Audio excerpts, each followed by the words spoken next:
Sicilia prima per nuovi contagi, Agrigentina ricoverata a Ribera lancia un toccante appello, a Porto Empedocle Open Day fino a sabato.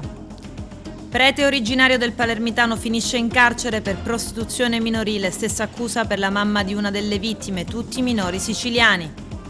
26 indagati nell'operazione H2O rubavano acqua con cui rifornivano aziende agricole sotto sequestro Isola Ecologica, denunciato sindaco, commissione antimafia regionale, il fuoco ha sostituito le pallottole. Ad Agrigento programmate diverse iniziative, ma piovono già le prime critiche del Codacons, inaugurato murales realizzato da Angelo Provenzano a Porto Empedocle, a Realmonte rassegna letteraria ieri sera e venerdì commedia al Costa Bianca.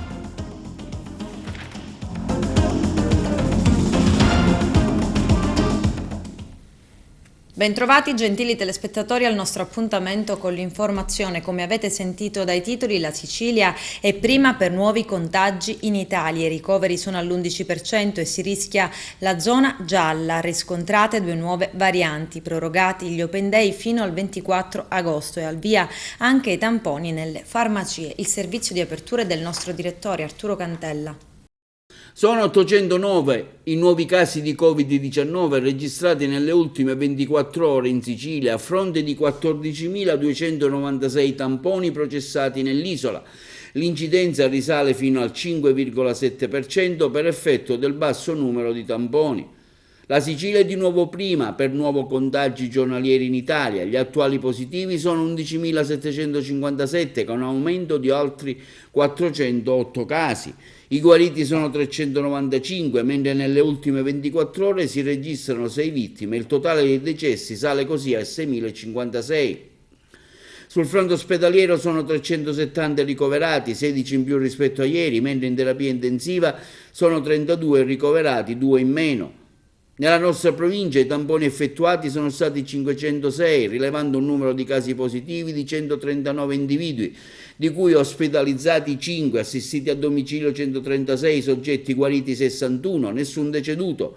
Su 356 ospedalizzati il maggior numero si rileva presso l'ospedale Parlapiano di Ribera con 32 soggetti. Su 35 ospedalizzati il maggior numero si rivela presso l'ospedale Parlapiano di Ribera con 32 soggetti e 3 ad Agrigento a San Giovanni di Dio. Intanto anche nelle nostre farmacie si potranno fare i tamponi, tra queste la farmacia comunale di Monserrato del dottore Baldacchino, che ha allestito anche uno spazio esterno dove, restando in macchina, si effettuano i prelievi e dopo 15 minuti si sa l'esito.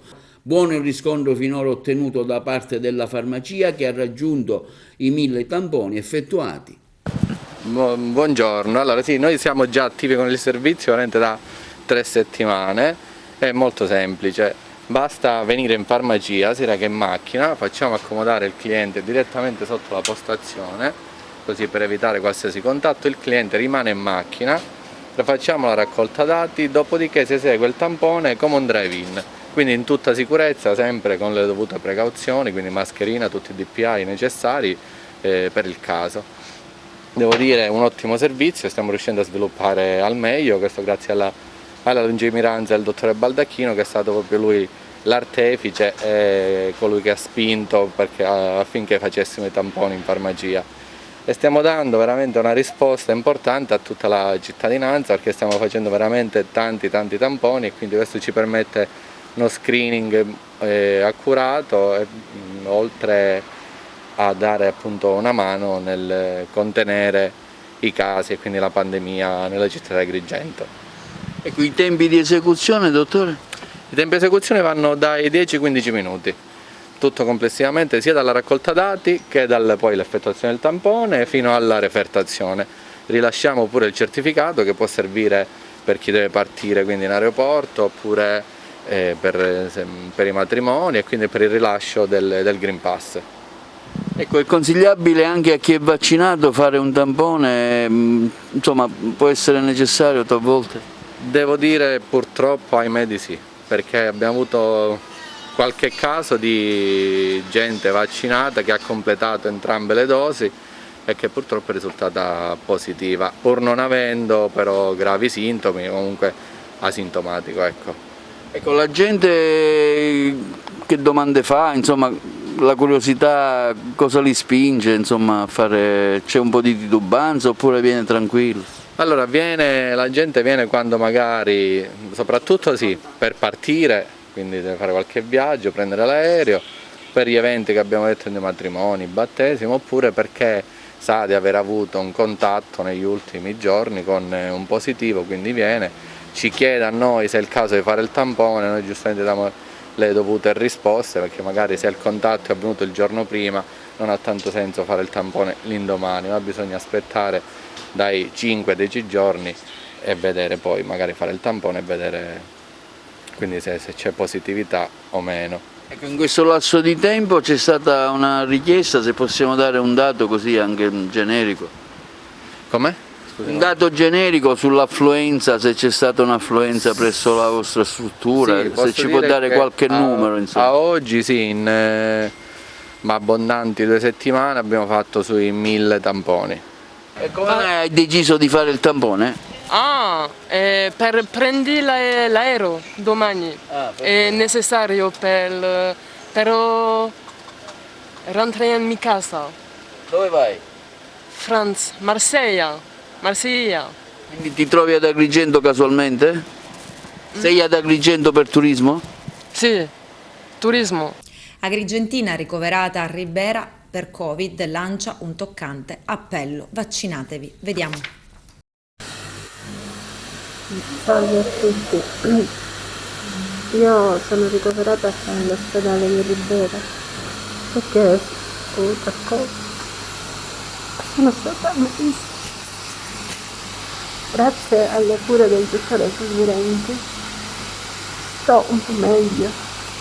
Comunque volevo dire a tutti, vaccinate, perché io ho sbagliato, non ho rischiato la vita, vaccinate. Andate subito a vaccinare, vaccinato tutti. È stato bruttissimo, si sta malissimo, se si riesce a superarlo. È una cosa bruttissima. Qua tutti quelli che siamo qua, e lo siamo tutti senza vaccino, abbiamo sbagliato tutti, ne siamo tutti pentiti. È una cosa bruttissima. Abbiate fiducia nei vaccini, andate subito a vaccinare. Grazie. Un prete in provincia di Perugia e una donna di Termini Imerese in provincia di Palermo sono stati arrestati dai carabinieri in base ad un'ordinanza del GIP palermitano Fabio Pilato. Sono accusati di prostituzione minorile. Il prete si trova in carcere, la donna ai domiciliari. Si tratta di Don Vincenzo Esposito, parroco di San Feliciano in Magione, un piccolo borgo in provincia di Perugia. Don Vincenzo è nato a Caltavuturno, nel palermitano, non lontano da quello di Termini Imerese, dove viveva invece il ragazzino costretto a prostituirsi online, e la madre del minorenne che era consenziente, che è stata arrestata anche lei. Secondo le indagini dei militari, la donna avrebbe acconsentito, ricevendo denaro, che il figlio in chat avesse rapporti virtuali con il sacerdote. Il figlio della donna sarebbe una delle tante vittime. Le indagini sono state condotte dai carabinieri della compagnia di Termini Imerese.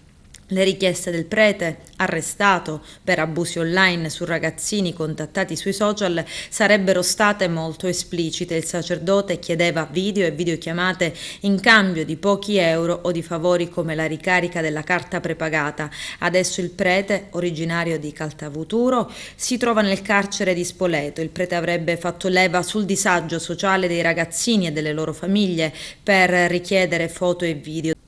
Dalle risultanze delle conversazioni captate a seguito delle autorizzate intercettazioni telefoniche e telematiche è risultato che il sacerdote di Perugia, con cadenza e frequenza giornaliera, fosse solito contattare ragazzi minorenni di sesso maschile originari di Termini Imerese e delle zone limitrofe, con i quali effettuava delle videochiamate a sfondo sessuale mediante le applicazioni WhatsApp o Messenger, chiamate durante le quali i minori compiono atti di autoerotismo dietro la promessa e corresponsione di somme di denaro che poi vengono caricate dall'indagato su carte postpay in uso ai minori. Dalle prime ore del mattino i poliziotti del commissariato di Gela stanno dando esecuzione a un'ordinanza applicativa di misure cautelari emessa dal GIP su richiesta della locale procura, che ha coordinato e diretto le indagini a carico di 26 tra imprenditori agricoli e gestori di aziende del comprensorio di Gela e Butera nel Nisseno. I 26 indagati sono stati sottoposti al divieto di dimora e di accesso nelle aziende agricole da loro gestite, nelle quali collaborano. Per 14 è stato disposto anche l'obbligo di presentazione alla polizia giudiziaria. Sono accusati a vario titolo di furti aggravati di ingenti quantità di acqua potabile ai danni della condotta idrica Gela-Aragona, infrastruttura gestita dalla Sicilia Acque SpA. Le condotte contestate sono tutte aggravate dalla commissione del fatto con violenza sulle cose e su beni destinati a pubblico servizio ed utilità. L'operazione è stata denominata H2O. Finisce sotto sequestro preventivo l'isola ecologica di Rodi Milici nel Messinese, denunciato il sindaco. C'è il servizio. I carabinieri della compagnia di Barcellona Pozzolligotto e del nucleo operativo ecologico di Catania hanno effettuato dei controlli sul rispetto della normativa di tutela ambientale presso il sito adibito a isola ecologica nel comune di Rodi Milici. L'attività volta alla verifica del corretto iter di trattamento e smaltimento dei rifiuti solidi urbani e degli ingombranti ha fatto emergere alcune presunte irregolarità che hanno portato alla denuncia all'autorità giudiziaria di Aliberti Eugenio, sindaco del comune di Rodi Milici e responsabile dell'area tecnica comunale, a cui compete la gestione della predetta isola ecologica. L'amministratore deve rispondere dell'accusa di mancanza di requisiti e condizioni per la conduzione ed omessa comunicazione agli enti competenti nella gestione dell'isola ecologica, nonché gestione illecita dei rifiuti, deposito incontrollato di rifiuti in aree non autorizzate e mancanza di autorizzazione allo scarico di acque reflue, di dilavamento dei rifiuti e del piazzale dell'isola ecologica. Al vaglio dell'autorità giudiziaria la posizione di un operaio sorpreso dai carabinieri mentre per mezzo della spazzatrice comunale depositava rifiuti in aree non autorizzate. I carabinieri della sezione operativa della compagnia di Barcellona Pozzolligotto, coadiuvati dagli specialisti del nucleo operativo di Catania, hanno rilevato che l'isola ecologica operava in assenza di comunicazione e di attivazione agli enti competenti. Inoltre è stata accertata anche la mancanza dell'autorizzazione allo scarico delle acque reflue di dilavamento del piazzale dell'isola ecologica e degli stessi rifiuti che venivano convogliati direttamente nella pubblica fognatura. Il controllo è stato esteso anche nell'area e nei locali dell'adiacente ex mattatoio comunale, mai completato, laddove sono stati rinvenuti ulteriori rifiuti speciali depositati in maniera incontrollata e non autorizzata. All'esito delle verifiche il sindaco Aliberti Eugenio, in qualità di responsabile dell'area tecnica comunale a cui compete la gestione dell'isola ecologica, è stato segnalato alla Procura della Repubblica di Barcellona Pozzolligotto, unitamente all'operaio sorpreso a depositare rifiuti nelle aree non autorizzate. Nella circostanza i militari dell'Arma hanno sequestrato anche il mezzo adibito a spazzatrice di proprietà del comune di Rodi Milici, in quanto sprovvisto della copertura assicurativa. I fatti accertati sono al vaglio della Procura della Repubblica di Barcellona Pozzolligotto, che coordinerà gli eventuali sviluppi delle indagini.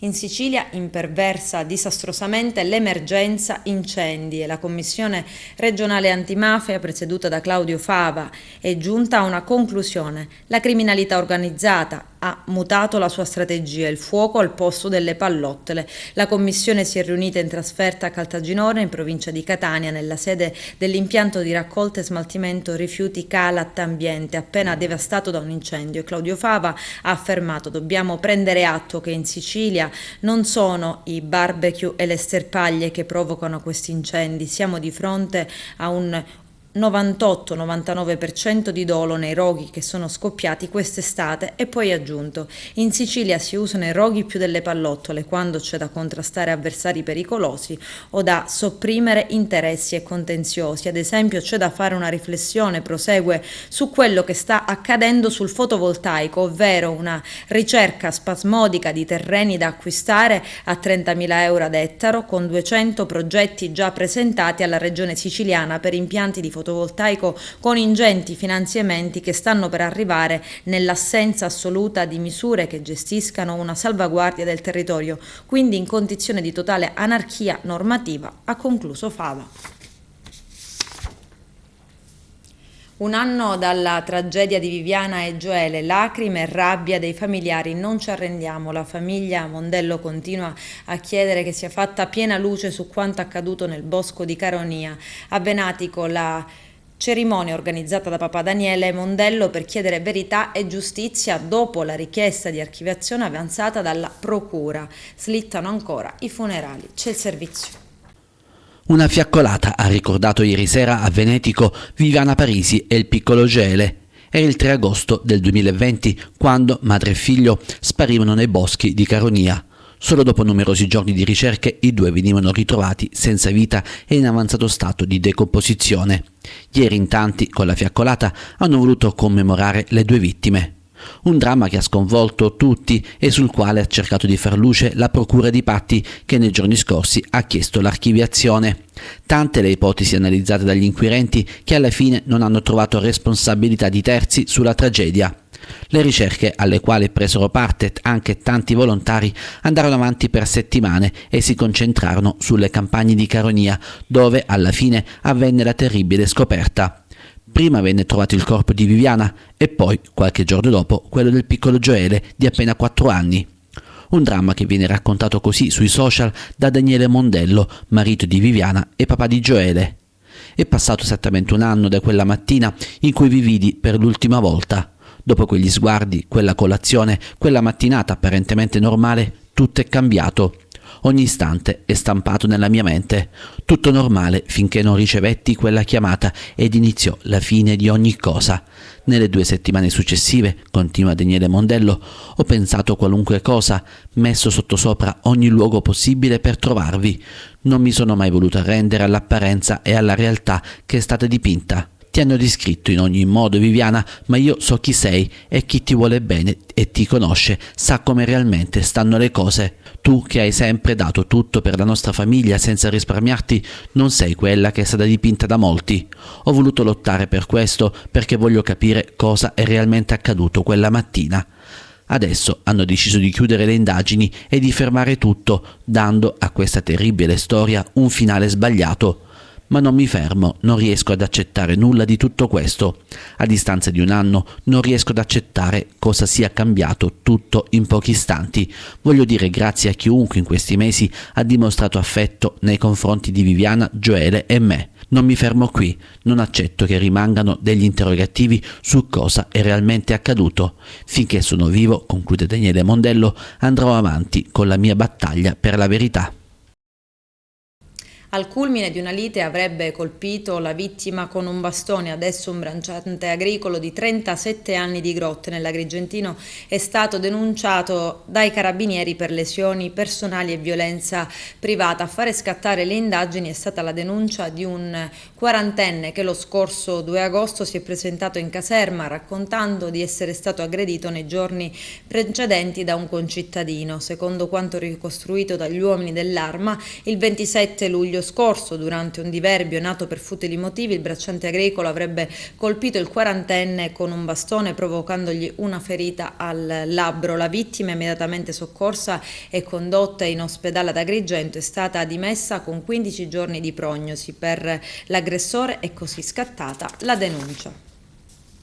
Il modus operandi è tra i più classici. Ha inserito un annuncio invitante su uno dei portali internet sponsorizzando la vendita di una bicicletta al prezzo di 400 euro in attesa che qualcuno si facesse avanti, e così è stato quando un trentenne residente a Santa Elisabetta ha deciso di contattare il numero e successivamente versare la somma tramite ricarica postpay. Al momento di ricevere la bicicletta però l'amara sorpresa: era una truffa e della venditrice nessuna traccia. Sono stati i carabinieri della stazione di Santa Elisabetta a ricostruire i movimenti e risalire all'identità della truffatrice. Si tratta di una 27enne residente in Lombardia che è stata denunciata in stato di libertà alla Procura della Repubblica di Agrigento.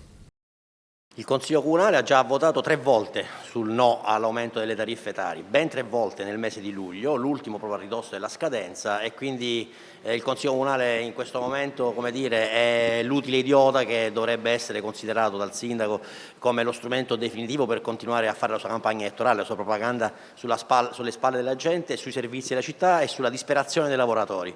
Non viene in Consiglio Comunale da febbraio di quest'anno, quindi da diversi mesi, non considera il Consiglio Comunale come un luogo da frequentare come se fosse malfamato o come se fosse un postaccio da evitare. Improvvisamente, quando per la sua propaganda politica elettorale sulle spalle dei lavoratori serve convocare il Consiglio Comunale, si inventa atti assolutamente fuori da ogni logica di legge.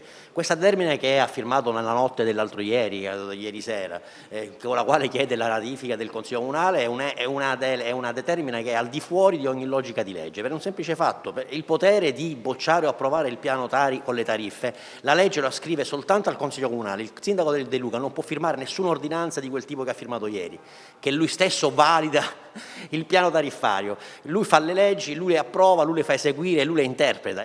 Continua cioè a speculare sulla disperazione della gente soltanto per poter dire: io ci ho provato fino alla fine, la colpa è del Consiglio Comunale. Ha veramente offeso la dignità dei cittadini e soprattutto dei lavoratori, che sta prendendo in giro da diversi giorni, addossando la responsabilità al Consiglio Comunale, quando la realtà è una sola: che col piano Tari approvato, anche con l'aumento del 9% delle tariffe, non c'era nessun tipo di sovrapposizione con i contratti di lavoro dei lavoratori di Messina Servizi, perché la parte di servizio della Messina Servizi è coperta ampiamente con la tariffa dello scorso anno, perché altrimenti lo scorso anno questi lavoratori che sono in scadenza oggi non sarebbero potuti essere assunti.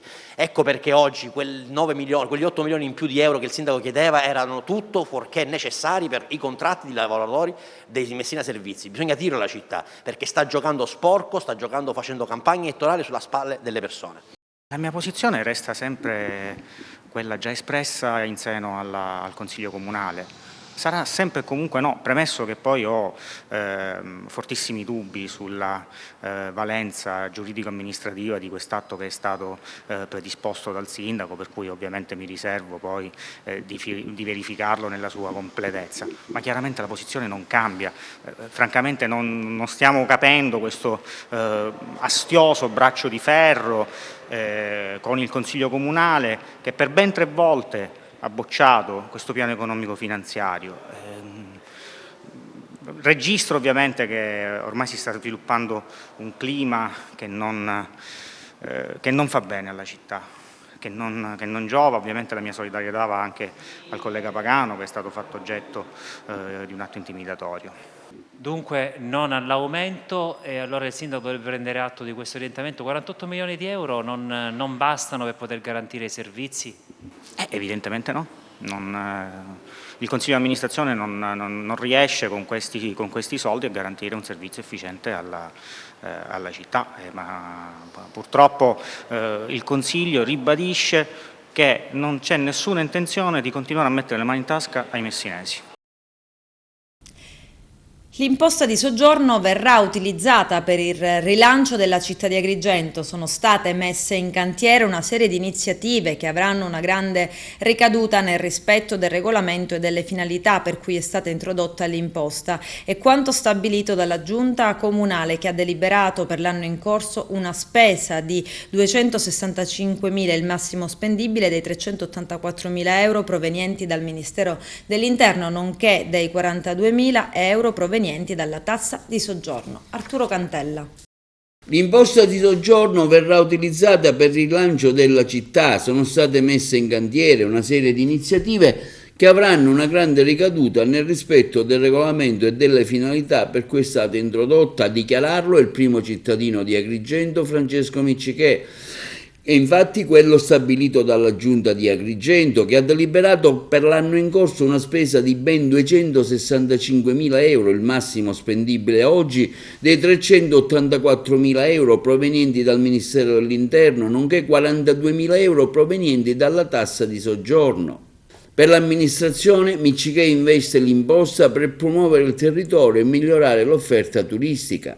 Ecco il dettaglio degli investimenti: 80.000 euro destinati al decoro urbano con interventi di manutenzione e recupero di beni ricadenti nel territorio comunale, 40.000 euro destinati alla realizzazione di una puntata di Macari, la fiction trasmessa nel marzo scorso in prima serata su Rai 1, che vede protagonista Agrigento e la Valle dei Templi, 20.000 euro destinati al marketing con la creazione di campagne promozionali sui social, 100.000 euro destinati alla promozione e agli spettacoli estivi già iniziati con l'evento Emozioni di Mogol, che ha riscosso un enorme successo di pubblico, 25.000 euro per la partecipazione a fiere internazionali come il TTG di Rimini, un evento che catalizza l'amministrazione dei più importanti operatori internazionali. Tra gli eventi finanziati alcune di queste manifestazioni, l'Associazione Culturale South Movie, con l'iniziativa Il Cinema Sotto le Stelle, ha avuto ammesso un finanziamento di 3.600 euro. Il gruppo teatrale Caos, per la rappresentazione teatrale dal titolo Il padre della sposa, ha ottenuto un finanziamento di euro 800. L'associazione bandistica Bellini, per la realizzazione del concerto dal titolo Notte di Note, Notte di Notte, ha ottenuto un finanziamento di 1.300 euro. L'associazione teatrale Lanterna Magica, per la realizzazione della rappresentazione teatrale dal titolo La mamma è sempre la mamma, ha avuto un finanziamento di 800 euro. L'Associazione Culturale Teatranima, per 2 eventi culturali di intrattenimento, L'amore imperfetto e Quasi Papa, su una richiesta di 2.000 euro, ha ottenuto un finanziamento di 1.500 euro. L'Associazione Culturale Visita Agrigento, per 2 eventi di promozione culturale, turistica ed enogastronomica denominati Il ritorno dalle origini, ha avuto, su una richiesta di 1.000 euro, addirittura ha avuto un finanziamento di 1.500 euro. L'Associazione Culturale Sole e Tradizioni di Sicilia, per la realizzazione dell'iniziativa dal titolo Pirandello Stable Festival 2021 per 3 spettacoli teatrali, ha ottenuto un finanziamento di 2.400 euro, 40.000 euro a titolo di contributo economico in favore della casa cinematografica Palomar di Roma per le riprese della serie TV Macari 2, l'Associazione Sportiva Dilettantistica Cavalieri della Valle, per la realizzazione dell'iniziativa dal titolo Sagra dei cereali e grani antiti autoctoni, su una richiesta di 5.000 euro, ha ottenuto un finanziamento di 4.000 euro. L'Associazione Culturale Rusina di Ragusa, per il concerto del musicista Rafael Gualazzi del 3 settembre 2021, ha ottenuto un finanziamento di ben 11.000 euro. L'Associazione Culturale Quinto Sol, per la realizzazione di un concerto della sopra citata band che si terrà presso il Tempio di Giunone, ha avuto un finanziamento di 4.000 euro. L'Associazione Culturale South Movie, per il cinema Sotto le Stelle di Acragas, per la realizzazione di 4 serate secondo la proposta Il cinema Sotto le Stelle, 4 serate dal titolo Cortile Arte e Gusto, ha avuto un finanziamento di 3.600 euro. L'Associazione Welcome Tourist Agrigento, per un'attività da svolgersi tra i mesi di agosto e settembre dal titolo Notte Bianca Agrigentina e Agrigento Street Art, ha avuto un finanziamento di 7.600 euro. L'Associazione Culturale Centro Cultura Mediterranea, per le rappresentazioni teatrali e musicali da inserire nel programma delle manifestazioni previste per l'estate agrigentina, ha ottenuto un finanziamento di 1.600 euro. L'Associazione Culturale La Compagnia del 9, per 5 spettacoli musicali per complessivi 2.500 euro richiesti, ha ottenuto un finanziamento di 1.000 euro. Il Comitato di Quartiere Fontanella Insieme, per 6 serate di teatro, musica e rassegna cinematografica su richiesta di euro 3.000 per realizzare nel mese di agosto, ha ottenuto un finanziamento di 1.500 euro. L'Associazione Panica Musica, con sede in Agrigento, per 3 serate musicali per complessivi 5.000 euro nel mese di agosto 2021, ha ottenuto un finanziamento di euro 3.000. Il sindaco di Agrigento Franco Miccichè ha annunciato come saranno spesi, d'accordo con la consulta del turismo, i soldi ricavati dal pagamento delle tasse di soggiorno. In proposito interviene il vicepresidente provinciale del Codacons di Agrigento, Giuseppe Di Rosa. Vediamo. Una nota di critica ci arriva dal vicepresidente Di Rosa dell'associazione Codacons, che afferma che qualcosa non va, considerando anche il dissesto in cui versa il comune di Agrigento. Per Di Rosa si va dalla Sagra del Grano alla presentazione di libri già effettuata almeno 3 volte ad Agrigento per arrivare ai progetti simpaticissimi. Sarà un caso, ma una grande percentuale delle richieste di patrocinio sono arrivate direttamente al Comune negli ultimi giorni di luglio. Non serve per Di Rosa aggiungere altro, se non che non si vedevano queste cose da tempo. Relativamente alla concessione di contributi da parte del Comune con i fondi della tassa di soggiorno, oggi vorremmo precisare una cosa molto importante. Nessun bando è stato pubblicato sull'albo pretorio del Comune di Agrigento o una comunicazione di intenti. Nessuna associazione è stata avvisata, però guarda caso molte associazioni e tutte quasi nello stesso giorno, cioè il 30 luglio, hanno presentato dei propri progetti. Il Comune è anche così ricco da avere finanziato progetti per una somma superiore a quella richiesta da parte dell'associazione. Associazioni che ci risulta nella mattinata ci hanno già comunicato questo alcuni nostri amici, alcune società di queste, associazioni di queste che compongono addirittura la consulta del turismo. Qualcosa che non va c'è, qualcosa che non quadra c'è in questa situazione. Un comune che ha il dissesto finanziario, un comune che ha il default, un comune che non ha fondi per finanziare attività rivolte al turismo con gli stessi fondi della tassa di soggiorno, sperpera circa 150.000 euro in attività che partono dalla presentazione del libro ed arrivano alla Sagra del Frumento. Adesso c'è la pubblicità, a tra poco, vi aspetto. Inaugurato ieri sera a Porto Empedocle un murales realizzato da Angelo Provenzano, un dono alla sua città d'origine con un forte valore simbolico. Vediamo. Dopo Camilleri, Porto Empedocle si arricchisce di un'altra opera di street art. Questa volta arriva San Calogero. San Calogero, ma non è da solo. A realizzare questo murales è stato Angelo Provenzano e a donare il muro, che è in via Borsellino, è stato un privato empedoclino. Che cosa significa quest'opera e come nasce quest'idea? Il messaggio è molto semplice. Porto Empedocle è un porto di mare, ha sempre accolto le persone e deve comunque continuare ad accogliere. Questo è quello che deve passare principalmente. Descriviamo l'opera, c'è San Calogero ma ci sono anche tante altre persone. Allora, l'opera si raffigura San Calogero su un barcone di migranti. La particolarità del disegno è appunto quella che San Calogero ha una sua, diciamo, tridimensionalità, mentre i migranti non hanno un volto. Questo murales, questi migranti non avranno mai un volto fino a quando non considereremo queste persone come tali, ovvero esseri umani. Fino ad allora non avranno un volto e prometto che quando li riconosceremo come esseri umani tornerò a dipingere dei volti. Fede e tradizione si intrecciano quindi con quello che è il nuovo problema o la nuova visione distorta che gli empedoclini alcune volte hanno dei migranti, visto che Porto Empedocle è terra d'accoglienza. Sì, questo è come dire, gli empedoclini a volte magari non tutti pensano a ciò che avviene davanti alle nostre coste, perché una frase bella che ho sentito l'altro giorno è appunto ammiriamo, adoriamo una statua di legno e un santo, ma non riusciamo veramente ad aiutare un essere umano. Se ci pensiamo bene, sono la stessa cosa. San Calogero per noi ha fatto molto, noi ci crediamo. Allora seguiamo il messaggio e tutto quello che ci ha lasciato San Calogero. Ci sono altri progetti di questo genere, magari qualcun altro sceglierà, sposerà quest'idea di abbellire comunque Porto Empedocle con altri murales, altri lavori? Allora, devo dire che Porto Empedocle ha risposto in maniera positiva a questo murales e anche ai murales che sono stati realizzati precedentemente.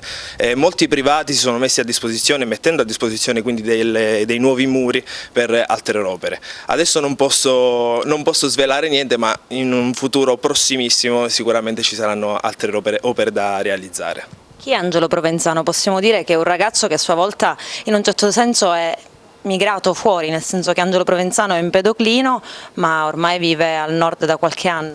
Sì, vivo fuori, vivo a Cesena ormai da 7 anni e tornare per me è sempre una felicità. Quest'anno, proprio grazie all'associazione Mariterra, sono tornato con più voglia. Realizzare questo murales per me è stato molto importante, è stata la mia prima opera muraria, devo molto a questa associazione. Spero appunto in futuro di continuare a collaborare con loro e anche con altri privati. Ecco. Naufragio a Lampedusa dello scorso 30 giugno. La Caritas disposta a finanziare il recupero delle 9 salme. Vogliamo assolvere a un'opera di misericordia, non possiamo lasciarli in pasto ai pesci aspettando la dissoluzione. Anzitutto sollecitiamo le autorità, ma se nessuno si muove ci dichiariamo disponibili a finanziare il recupero delle spoglie e del natante. In questo caso attendiamo le autorizzazioni, ha detto Don Francesco Usoddu, direttore di Caritas Italiana, e anche Pietro Bartolo, medico di Lampedusa ed europarlamentare, pronto a collaborare con la Caritas Italiana per coprire le spese del recupero. Non ci sono cifre ufficiali. Rassegna letteraria promossa dal comune di Realmonte. Al Lounge Beach l'incontro dal titolo Conversazioni d'autore alla Scala dei Turchi. Vediamo.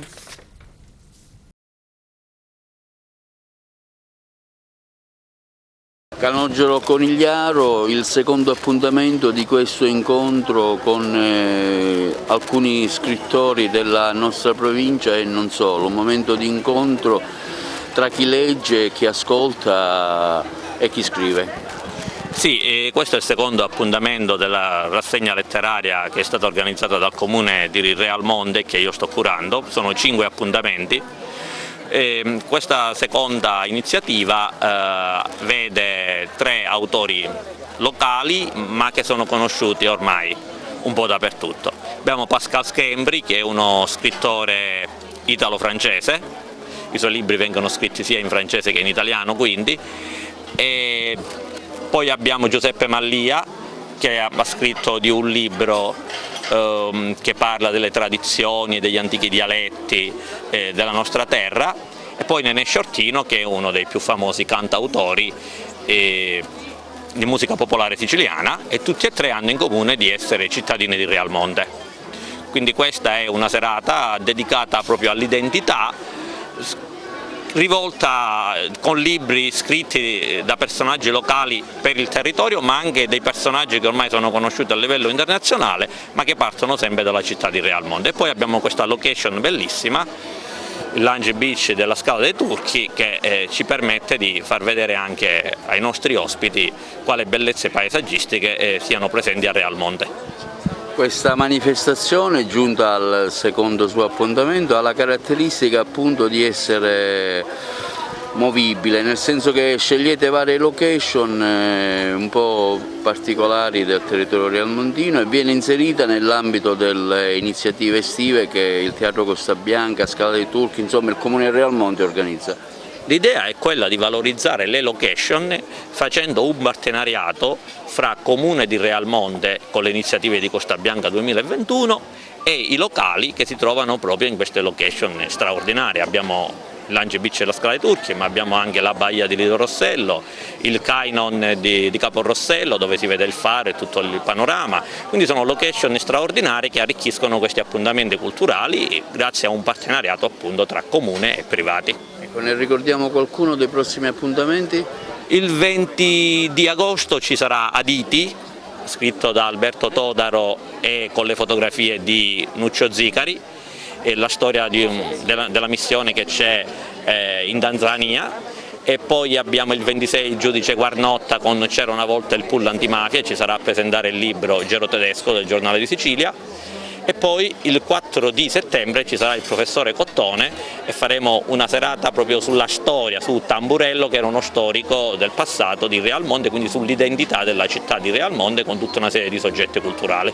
Secondo appuntamento della rassegna degli scrittori qui al Long Beach, inserita nel più ampio cartellone dell'estate di Realmonte che il vostro comune organizza? Sì, l'abbiamo detto tante volte, questa amministrazione vuole crescere attraverso la cultura e la bellezza e la legalità e quindi siamo alla seconda serata dedicata alla cultura.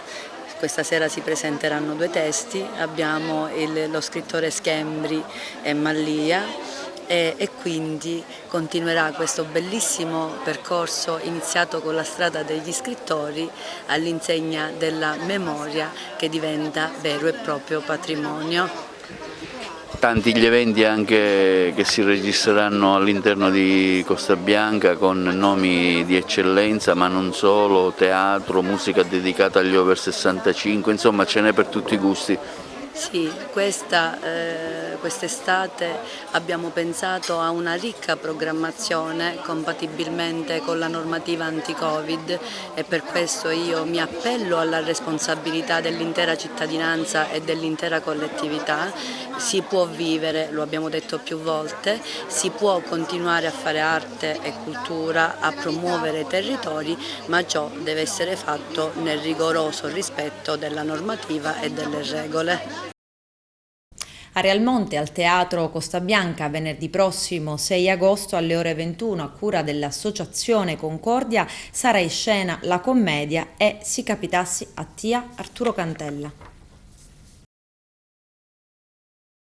Una nuova commedia che riproporrete al Teatro Costa Bianca giorno 6 agosto, di cosa parla e chi sono gli attori principali, che aspettative avete anche su questo spettacolo? Ma diciamo che dopo tutto il periodo antipatico che abbiamo passato, 4 risate ci stanno bene e vi posso garantire che Si capitasse a Tia è una commedia brillante di Nino Di Maria, molto bella, esilarante, e se ne vedranno delle belle. Un sindaco alle prese con situazioni familiari particolari e lui, che era un uomo dalle vedute moderne, dovrà ricredersi. Infatti il fratello glielo dice: si capitasse a Tia, che succede?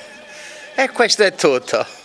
È una bella commedia, sinceramente è una bella commedia, spero che chi verrà a vederla si possa divertire, perché si ride dall'inizio alla fine. I protagonisti e gli attori sono gente che conosciamo tutti, da Alfio Ruzzo che ha curato la regia, Anna Polimeni che fa la moglie, Silvia Butticè, Maria Fandauzzo, Gero Ferlisi, Leandro Vasco, Luana Gallo, Maurizio Lucera, un bel cast di attori che speriamo di fare divertire e divertirci noi stessi. Qua, come al solito, facciamo le prove nel nostro cortile della Concordia, per cui ci divertiamo. Spero che piaccia. Sono il regista nonché l'attore principale di questa commedia che rappresenteremo.